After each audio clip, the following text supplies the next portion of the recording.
শ্রমিকদের ইউনিয়ন করার অধিকারকে কেড়ে নেওয়ার ষড়যন্ত্র চলবে না। শ্রম কোড বাতিলের দাবিতে সিআইটিইউ লড়ছে। এবার একাধিক দাবি তুলে কেন্দ্রকে সরাসরি তোপ দেগে প্রতিবাদে নামলেন বামপন্থী শ্রমিক সংগঠন সেটু। বুধবার রানীগঞ্জ রেল স্টেশনের কাছে বামপন্থী শ্রমিক সংগঠন সেটুর পক্ষ থেকে প্রতিবাদ সভা করা হয়। এদিন উপস্থিত ছিলেন রানীগঞ্জের প্রাক্তন বিধায়ক রুনু দত্ত, হেমন্ত প্রভাকর, দীপেন্দু মুখার্জি, সুপ্রিয় রায়, মলয়কান্তি মণ্ডল এবং সমস্ত শ্রমিক বৃন্দ। সংগঠনের নেতারা এই বিষয়ে সাংবাদিকদের সঙ্গে কথা বলতে গিয়ে জানান, বর্তমানে কেন্দ্রে বিজেপি সংখ্যাগরিষ্ঠতা পায়নি। তিনি বলেন, কেন্দ্রীয় সরকার যে অর্থনৈতিক নীতি গ্রহণ করেছে তাতে শ্রমিকদের ট্রেড ইউনিয়ন করার অধিকার হরণ করা হচ্ছে।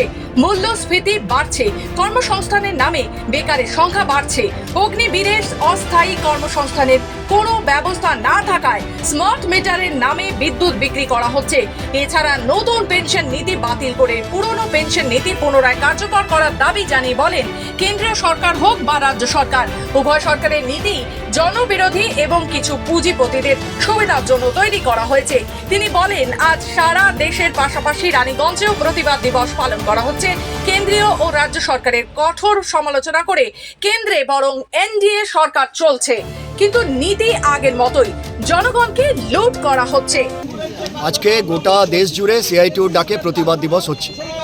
এই মুহূর্তে আর মোদি ডেমোক্রেটিক অ্যালায়েন্স নেই, দেশে চালাচ্ছেন এনডিএ অ্যালায়েন্স।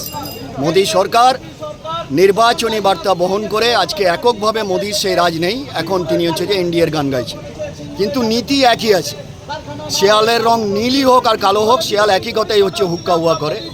মোদি সরকার যেভাবে দেশ বিক্রি করতে চাইছেন, আমি যেখানে দাঁড়িয়ে আমাদের কর্মসূচি, রানীগঞ্জ রেল স্টেশনের প্ল্যাটফর্ম সহ গোটা রেল ব্যবস্থাকে বিক্রি করে দেওয়া হচ্ছে। ব্যাংক বিক্রি হচ্ছে, কয়লা বিক্রি হচ্ছে এনএমপির নাম করে। জাতীয় সম্পদ জলের দরে বিক্রি করা বন্ধ করো। গোটা রাজ্য জুড়ে চলছে সেটুর বিক্ষোভ। সেই মতো এদিন সেটু শ্রমিক সংগঠনের বহু সদস্যরা রানীগঞ্জের রেল স্টেশনের কাছে বিক্ষোভ দেখান। রানীগঞ্জ থেকে সমীর বাদ্যকরের রিপোর্ট, খবর বাংলা।